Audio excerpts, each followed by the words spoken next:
안녕하세요. 저는 최근에 이혼하고 지금은 30대의 마지막을 보내고 있는 돌싱녀입니다. 제가 친정 부모님께는 알리지 않고 이혼을 했었는데 시간이 조금 지난 오늘에서야 친정 부모님께 사실대로 털어놨네요. 이제껏 혼자서 끙끙 앓았었는데 털어놓고 나니 이제야 10년 묵은 채증이 내려가는 기분이에요. 처음 제 이혼 소식을 들은 부모님은 당연히 충격받으신 표정으로 저를 쳐다보셨어요. 곧이어 이혼하게 된 이유를 말씀드리니 당장 시댁에 찾아가겠다고 노발대발을 하시더라고요. 맞습니다. 저는 답이 안 나오는 시댁 식구들 때문에 이혼을 하게 된 거예요.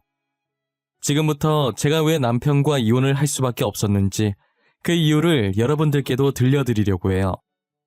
저는 지금은 외동딸이나 다름이 없지만 몇 년 전까지만 해도 5살 터울의 오빠와 부모님, 이렇게 저희 가족은 4식구였어요. 하지만 오빠가 사고로 세상을 떠나게 되었고 그때부터 저는 외동딸로 지내게 되었죠. 사법고시를 준비하던 오빠가 예고도 없이 떠난 후 막내였던 저는 한순간에 맏딸, 집안의 가장이 되었고 부모님은 오빠에게 걸었던 기대를 제게 걸기 시작하셨어요. 장남이라고 항상 오빠만 찾던 부모님이 이젠 하나밖에 안 남은 자식인 저만 찾는 거예요. 처음엔 늘 무시받던 제가 드디어 부모님께 관심을 받는 것 같아서 기분이 좋았어요. 그런데 부모님께서 제게 거는 기대가 커지면서 저는 부담감에 잘하던 일도 안 되더라고요. 이제는 저를 찾는 부모님의 목소리가 들릴 때마다 겁부터 나기 시작할 정도였어요. 그 정도로 부모님께서 제게 거는 기대가 크셨어요. 그러다 제 나이가 결혼 적령기를 넘어섰고 당연히 집에서는 결혼 언제 하냐고 독촉하셨죠. 결혼 얘기가 나올 때마다 저는 정말 진절머리가 났어요. 제가 이 나이가 되도록까지 결혼을 못한 건 다 부모님 때문이었거든요. 저는 직업이 좋은 편이었는데 부모님께서는 제 직업이 좋은 만큼 평범한 남자로는 성에 안 차셨어요. 계속 저보다 더 좋은 직업을 가진 사익감을 찾으시더라고요. 그러다 보니 저는 결혼 적령기가 넘어가도록까지 결혼을 못하고 있었죠. 다른 친구들은 이미 다 결혼해서 애까지 있는데 저만 혼자 싱글이었어요. 가끔 친구들이 SNS에 남편이나 아이와 함께 찍는 사진을 올리면 가끔 부러울 때가 있긴 했어요. 저도 누군가의 아내로 누군가의 엄마로 행복한 가정을 이루며 살고 싶은 꿈이 있었거든요. 친구들한테 결혼해서 좋냐고 물으면 괜히 제 눈치를 보는 것인지 아니면 진짜 진심인 것인지는 모르겠지만 결혼하지 말라고 손사래를 치더라고요. 싱글일 때가 좋은 거니까 지금 이 순간을 즐길 수 있을 때 마음껏 즐겨 놓으라면서요. 간혹 친구들의 시집살이를 들으면 많이 힘들어 보이긴 했어요. 특히나 신우가 있는 집안은 시어머니의 신우까지 더해져서 장난이 아니라는 거예요. 명절이 제일 무서운 날이라며 여자들끼리 기싸움하다가 진을 다 뺀다고 하더라고요. 저는 그런 얘기들을 들으면서 만약에 제가 결혼을 하게 된다면 신우가 있는 집안엔 절대 결혼하지 않기로 마음먹었어요. 그렇지만 결혼이라는 게 제 입맛대로 할 수 있는 게 아니잖아요. 그리고 확실히 누나나 여동생이 있는 남자와 없는 남자의 태도가 달랐어요. 외동이거나 남자 형제가 있는 남자들은 저를 이해하는 척은 하지만 전혀 이해를 못했죠. 그런데 여자 형제가 있는 남자들은 눈치도 빨라서 제 표정이 조금만 달라져도 금방 눈치채고 알아서 제가 원하는 것을 척척 하더라고요. 그래서인지 제가 미래를 생각하며 만난 남자들은 다 여자 형제가 있었어요.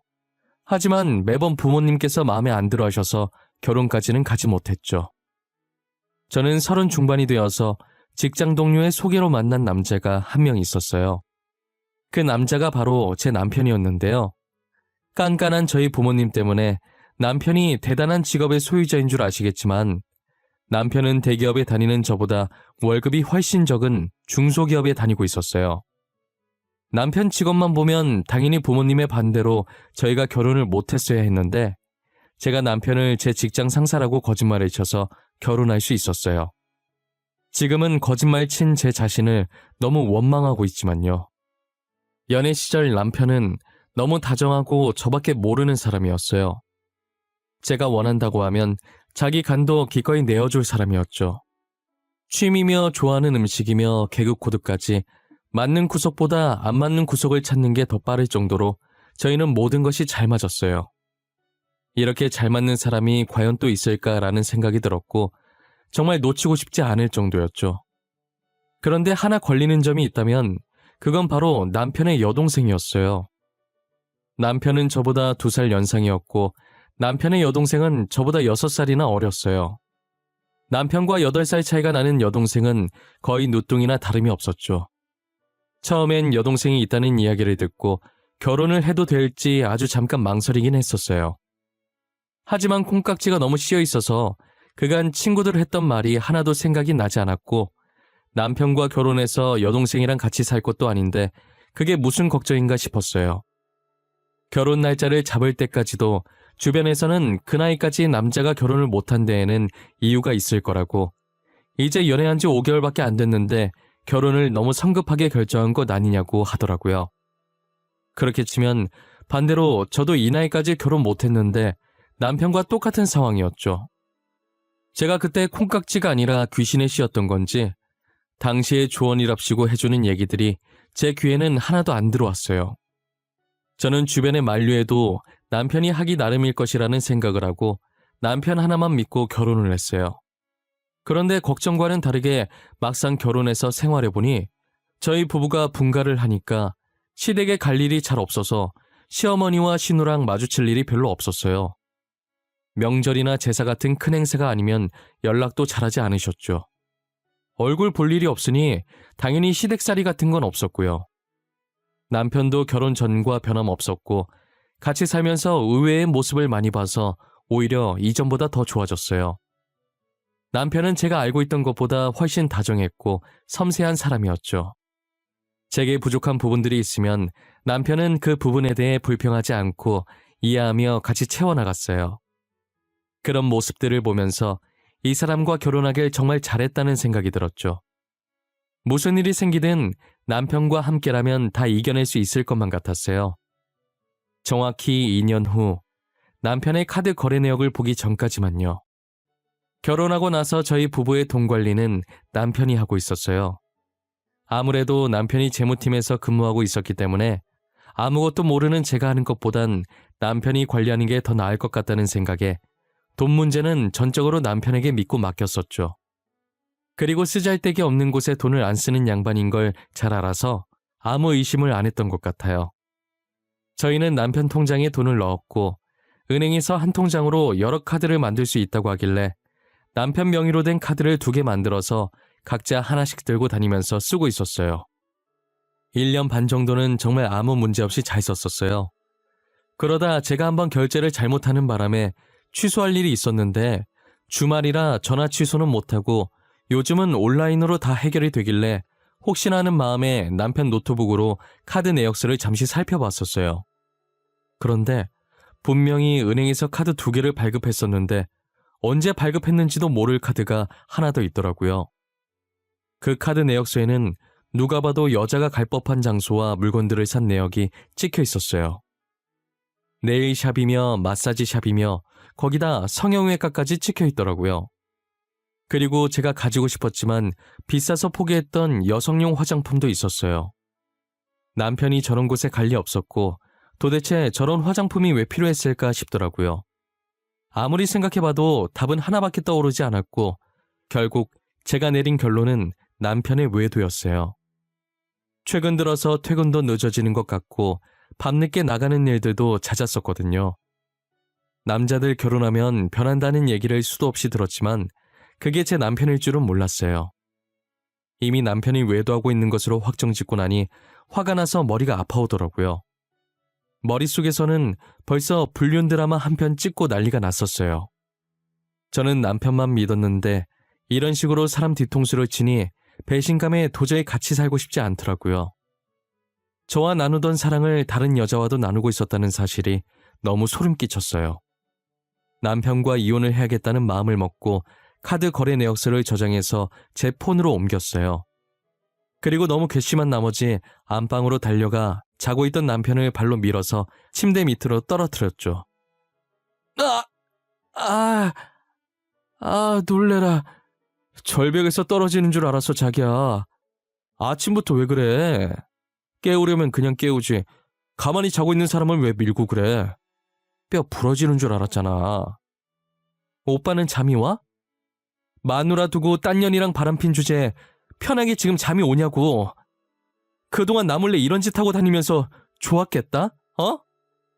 딴 년이라니. 나 아무것도 안 했어. 내가 너 몰래 무슨 짓을 했다는 거야? 나야말로 자고 있다가 이게 무슨 봉변인지 모르겠네. 바람핀 놈들은 얼굴에 철판을 얼마나 깔고 다니길래 그 짓거리를 하고도 이렇게 당당한 거야? 남자들 결혼하면 변한다더니 오빠도 똑같아. 꼴 보기 싫어. 내가 바람을 폈다고? 너 진짜 아까부터 무슨 말을 하는 거야? 내가 너 두고 바람을 왜 펴? 나 진짜 그런 놈 아니야. 너도 알잖아. 나한테 너밖에 없는 거. 이래서 증거 없이 따지면 안 된다니까? 이거 똑똑히 봐. 당신이 외도했다는 증거니까. 당신 나 몰래 카드 만들어서 여자한테 갖다 바쳤더라?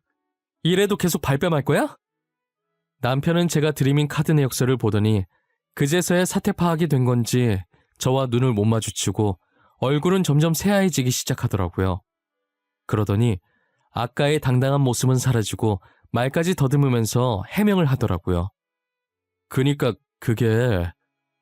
이게 어떻게 된 거냐면 사실은 말이야. 화내지 말고 들어. 알겠지? 이 얘기 들으면 분명 너가 화낼 것 같아서 그동안 말 못했거든.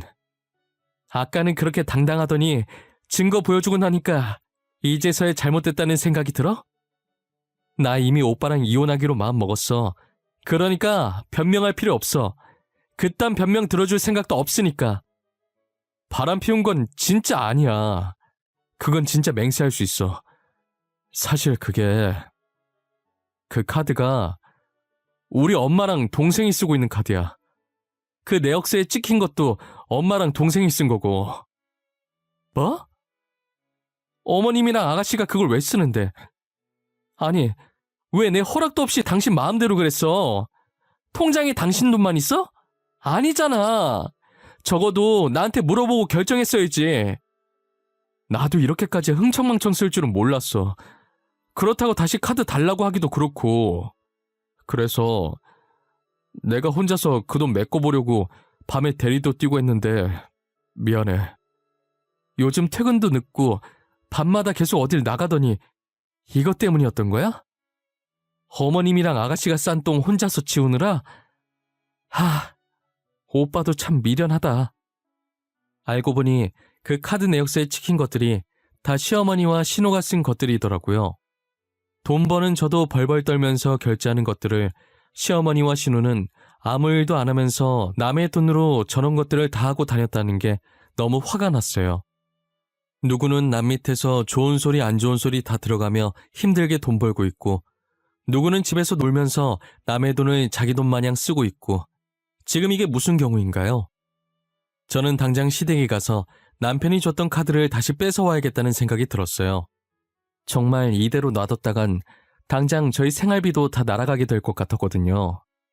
더 생각할 것도 없이 옷을 대충 아무거나 손에 잡히는 대로 입고 시댁으로 향했어요. 시댁으로 가니 시어머니와 신우는 거실 소파에 나란히 앉아 속 편하게 TV를 보면서 웃고 있더라고요. 제가 온 줄도 모를 만큼 소리를 크게 틀어놓고 보고 있는데 진짜 한심해 보였어요. 어머님, 우리 그이가 준 카드 지금 어디 있어요? 그 카드 당장 내놓으세요. 카드 받은 거 알고 온 거니까 발뺌하실 생각 마세요. 어머 깜짝이야. 너 언제 왔냐? 카드? 무슨 카드? 나 카드 같은 거 받은 적 없는데? 시댁에 다짜고짜 찾아와서는 이렇게 시애미한테 눈 부릅뜨고 따지는 행동은 누구한테 배운 거니? 그이한테 카드 받으셨잖아요. 제가 언제까지 모를 거라 생각하셨어요? 그리고 남의 돈을 그렇게 흥청망청 쓰시면 어떡해요? 남의 돈? 그게 어떻게 남의 돈이야? 우리 아들 돈이지. 이만큼 키워줬는데 우리 아들 돈도 내 마음대로 못 쓰니? 카드 안 받으셨다더니 받으셨네요. 주세요 당장. 카드 어디 있어요? 다시는 저희 돈 마음대로 쓰지 마세요. 그거 아드님 돈 아니고 거의 다 제 돈이에요. 언니 진짜 꽉 막혔다. 언니가 저희 집으로 시집 왔으니까 언니도 이제 저희 식구 아니에요? 가족이 돈 좀 필요하면 서로 도우면서 살아야지. 그것 좀 썼다고 뭘 그렇게까지 화를 내고 그래요? 뭘 그렇게까지 화를 내냐고요? 아가씨, 그렇게 돈이 필요하면 집에서 놀지만 말고 일을 하세요. 우리는 무슨 돈을 낳아요? 아니잖아요. 저희도 다 남 밑에서 힘들게 일해서 번 거예요. 아, 네네.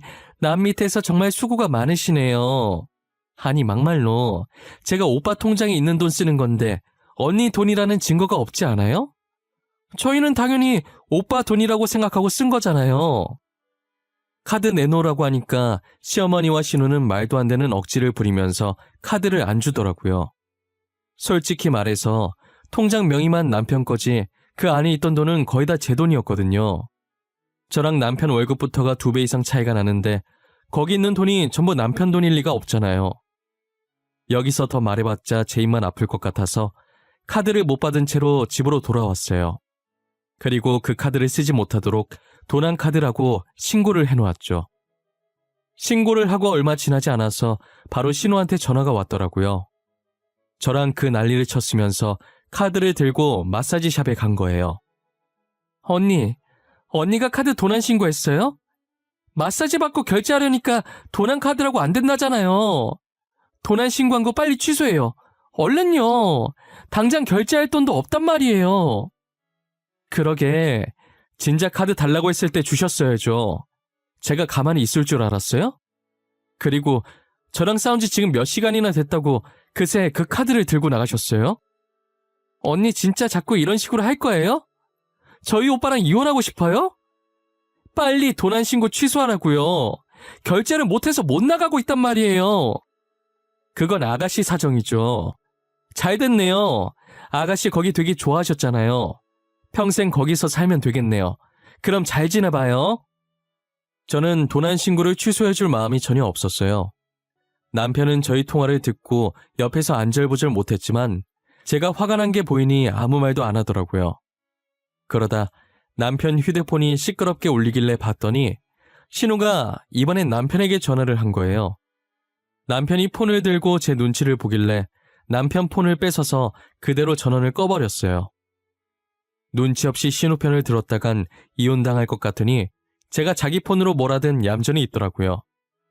결국 시어머니께서 가지고 계시던 돈으로 대신 결제를 하고 신우를 데리고 나왔어요.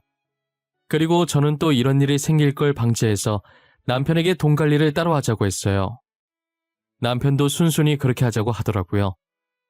원래 쓰던 통장에 이미 시어머니와 신우가 돈을 다 써버려서 얼마 안 남았길래 달라고 하기에도 뭐해서 그냥 남편 보고 가지라고 했어요. 이제 모든 것이 다 들켰고 더 이상 숨길 것도 없다고 생각한 건지 시어머니께서는 뻔뻔하게 대놓고 저한테 돈을 요구하기 시작하더라고요. 남편과 돈 관리 정리하면서 부모님들도 각자 보살피기로 했었거든요. 그래서 평소 시어머니께 드리던 용돈이 반토막이 났어요. 반토막 난 용돈을 들먹이면서 저보고 돈을 내놓으라고 하는 거죠. 이번 달에 들어온 용돈 보니까 반이나 줄었던데 도대체 그 돈으로 둘이서 어떻게 생활하라는 거야? 굶으라는 말이야? 어머님, 그걸 왜 저한테 따지세요? 따지시려면 남편한테 따지셔야죠. 이제부터 부모님들은 알아서 모시기로 얘기했어요. 그렇게 돈이 부족하시면 아가씨 보고 일하라고 하세요. 뭐? 이년이가 시애미한테 말하는 싸가지 마라. 네가 뭔데 우리 귀한 딸한테 일하라 말아야? 그럼 아들은 안 귀하신가 봐요? 남편은 지금 어머님이랑 아가씨 사치스러움 때문에 낮에 회사 다니랴 밤엔 대리기사 하랴 바쁘게 살고 있는데 안 불쌍하세요? 장남이면 어미와 동생 먹여 살리는 게 당연한 거지. 그게 뭔 대수라고. 다른 집 장남들도 지금 가족 먹여 살리느라 똥줄 빠지게 일하고 있어. 저는 시어머니의 태도를 보고 제 남편이 진짜 시어머니의 친아들이 맞는지 의심스러웠어요. 어떻게 저런 성품을 가진 사람한테 착한 남편이 태어난 건지 정말 의문이었죠. 시어머니께서 찾아오실 때마다 돈을 준 적은 단 한 번도 없긴 하지만 돈 못 받을 거라는 걸 알면서도 꾸준히 오셔서 제게 번 돈을 요구하시더라고요. 그러다 한 번은 시어머니께서 신우가 급하게 수술해야 하는데 당장 수술비 결제할 돈이 없어서 수술을 못하고 있다며 울면서 제게 전화를 하신 거예요. 일단 무슨 일 때문에 수술을 해야 하는지는 몰라도 너무 급해 보여서 돈을 몇백만 원 보내드리긴 했어요. 돈을 보내고 생각해봤는데 보통은 수술하고 입원 기간이 얼마나 될지 모르니 퇴원 수속할 때 수술비랑 입원비를 한 번에 결제하지 않나요? 계속 의심은 들었지만 진짜 아플 수도 있는 거니까 섣불리 따지고 들 수가 없었어요. 그래서 1시간 정도 고민하다가 남편에게 전화를 해서 슬쩍 떠봤어요. 오빠, 일하고 있었을 텐데 미안해. 다름이 아니고 아가씨 말이야. 아가씨 별일 없지? 잘 지내지? 갑자기 지연이는 왜? 걔야 늘 잘 지내지. 아까도 백화점 간다고 들떠있던데? 돈이 어디서 난 건지는 모르겠는데 지금 명품 가방 살 거라고 신났더라고. 몰래 알바라도 했나? 뭐? 백화점에 간다고 했다고? 언제 그랬는데? 아가씨랑 최근에 통화한 게 언제야? 아가씨 아픈 거 아니었어? 지연이 아프대? 어디 아프대? 난 그런 소리 전혀 못 들었는데. 잠깐 체했었나? 지금 통화 목록 보고 있는데 20분 전에 통화했네. 근데 그건 왜?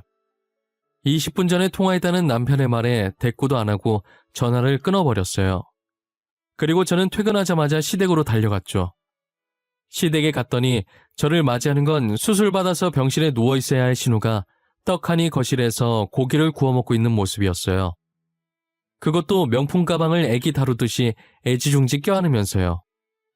주방에서 고기를 더 가지고 나오던 시어머니는 저를 보자마자 놀란 나머지 들고 있던 고기를 위로 던져서 바닥에 다 떨어뜨리시더라고요. 시어머니의 놀라는 소리에 신우도 고기를 입에 넣으려고 하다가 저희 쪽을 쳐다봤고 저와 눈이 마주치자마자 젓가락을 떨어뜨리더라고요.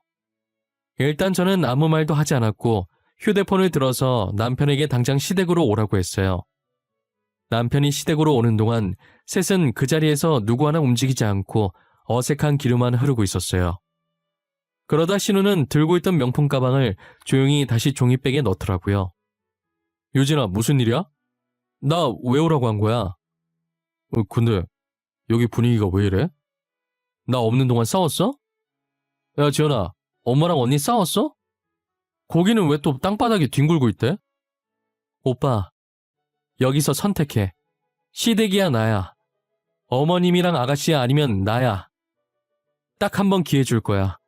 잘 생각해보고 선택해. 다짜고짜 웬 똥딴지 같은 소리야. 선택하면 어떻게 되는 건데? 아니, 갑자기 내가 왜 선택해야 하는 건데? 설명을 해줘야 고르던지 말던지 하지. 시댁 선택하면 나랑 이혼하는 거고 나를 선택하면 앞으로 시댁이랑은 영 끊어야 돼. 오늘 어머님이 아가씨 수술해야 된다고 나한테 500만 원이나 가져가셨어. 뭐? 엄마, 지연이 어디 아픈데? 어디 아프길래 500만 원이나 가져간 거야? 그 정도면 큰 수술 아니야? 그래서 언제 수술하는데? 아가씨 수술 안 해. 지금 보는 것처럼 너무 건강해서 수술 같은 건 아마 영원히 안 할 것 같네. 나한테는 수술한다고 거짓말치고 그 돈으로 명품 가방 사셨댄다. 그러고 고기가 잘도 넘어가네. 간도 커 아주. 제 말을 듣고 남편도 어이가 없었는지 헛웃음만 치고 더 이상 말을 하지 않더라고요.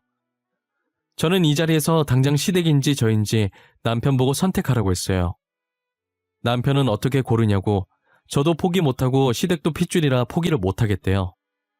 남편의 말에 시어머니와 신우도 제 바지가랑이를 잡고 매달리는 거예요. 아가, 내가 잘못했다. 아무리 그래도 그런 거짓말을 하면 안 됐는데 내가 잘못했어. 우리 아들은 아무 잘못이 없지 않니? 그러니 이혼만은 안 하면 안 되겠니? 그래요, 언니. 저희가 잘못했어요. 오빠는 아무것도 몰랐어요. 제가 명품 가방이 너무 갖고 싶어서 제가 그렇게 하자고 한 거예요. 다시는 이런 일 없을 거예요. 오빠가 무슨 죄예요? 우리가 정말 잘못했다. 이혼은 다시 생각해보면 안 되겠니? 내가 이렇게 비마. 아무것도 몰랐던 우리 아들. 우리 때문에 이렇게 이혼당하면 너무 불쌍하잖니? 언니, 제가 내일 가방 다시 환불해서 돈 돌려드릴게요. 그러니까 제발요. 한 번만 봐주세요. 네? 절대 다시는 안 그럴게요. 약속할게요. 각서 쓰라면 각서도 쓸게요. 저는 시댁 식구의 사과는 더 이상 필요가 없어서 아무런 대꾸도 하지 않았어요. 남편은 절대 가족을 버릴 수 없는 성격이라는 걸 누구보다 잘 알고 있었기 때문에 제가 먼저 이혼하겠다고 말하고 저를 잡고 있던 시어머니와 신우손을 뿌리치고 시댁에서 빠져나왔어요. 저는 곧장 집으로 갔고 제 짐을 다 챙겨서 일단 당분간만 친구 집에서 살기로 했어요. 날이 밝는 대로 이혼 소송을 하러 갔어요. 처음 발견했던 남편의 카드 명세서와 시어머니와 통화했던 것, 그리고 돈 보낸 내역까지 증거로 제출했어요. 업무 특성상 제 휴대폰으로 전화하면 자동으로 녹음이 되게 설정해놨었기 때문에 시어머니와 통화했던 것이 다 녹음되어 있었죠. 그리고 남편한테 시댁에 오라고 했을 때도 전화를 끊자마자 휴대폰에 있던 녹음 기능을 이용해 시댁에서 나눈 대화들도 다 녹음을 해놔서 그것도 같이 증거로 제출했어요. 이혼 소송이 생각보다 오래 걸리지 않았던 것 같아요. 제가 제출한 증거물을 확인하더니 남편 쪽에 유책 사유가 있다고 판결을 내렸고 남편은 저한테 위자료와 시댁에 뜯겼던 돈을 배상해야 했어요. 하지만 당장 제게 줄 돈이 없어서 결국 남편의 월급을 압류했죠. 아직까지도 매달 남편에게 위자료를 나눠서 받고 있어요. 벌써 이 일도 3달 전 일이 됐네요. 시간이 어쩜 이리도 빨리 가는지 모르겠어요. 저는 3달 동안 친구에게 생활비를 반 보태면서 생활하다가 드디어 오늘 본가로 돌아갔네요. 부모님께 어떻게 말을 꺼내야 할까 고민하다 보니 3달이 지나 있더라고요. 지금 이렇게 글을 쓰고 있는 와중에도 거실에서는 부모님께서 화내는 소리가 들려요. 전 남편에게 통화를 한 것인지 아버지께서 이놈 저놈 소리를 다 하고 계시네요. 저는 아마 앞으로 재혼은 절대 안 할 것 같아요. 결혼 생활을 해보니 결혼은 저랑 안 맞는 것 같더라고요. 언젠간 좋은 사람이 생긴다면 생각은 한번 해보겠지만 안 할 확률이 확실히 높아요. 그리고 제가 신우의 안 좋은 면만 말한 것 같은데 제 신우가 그랬었다는 거지 안 그런 신우분들도 분명 많을 거예요. 여기에 올라오는 사연 가끔 들으면 신우와 친구처럼 지내시는 분들도 많더라고요. 그러니 본인도 누군가의 신우인데 제 글에 신우가 나쁜 존재라 적혀있다고 기분 나쁘게 생각은 하지 않으셨으면 좋겠어요. 본인 같은 신우가 있는 반면에 아직도 저렇게 나쁜 신우도 존재하는구나 라고만 생각해주세요. 이제 저는 부모님께도 이혼 소식을 전했으니 풀지 못했던 문제를 하나 푼 기분이에요. 앞으로는 저희 부모님도 챙기고 제 자신도 챙기면서 열심히 잘 살아보려고요. 이건 제 생각인데 아마 전 시어머니와 전 신우의 씀씀이는 평생 고쳐지지 않을 것 같아요. 결국 그 둘 때문에 죽어나가는 건 전 남편 하나뿐이겠죠. 여러분들도 결혼할 때 남편만 믿고 하지 마시고 주변 사람들까지 잘 알아보고 하셨으면 좋겠어요. 괜히 저처럼 남편 하나만 보고 결혼했다가 험한 꼴 당하면 안 되잖아요. 둘이 좋아서 하는 게 결혼인 건 맞지만 경험해보니 둘만 좋다고 다 되는 건 아니더라고요. 뭐든 신중해서 나쁠 건 없으니까 충분히 시간을 두고 뭐가 현명한 선택인지 잘 판단하시길 바래요. 이왕 결혼하는 거 남편과 죽을 때까지 잘 사는 게 좋잖아요. 지금까지 제 긴 이야기를 들어주셔서 감사하고 늘 건강하세요. 저는 여러분들의 앞길을 늘 응원하고 있겠습니다.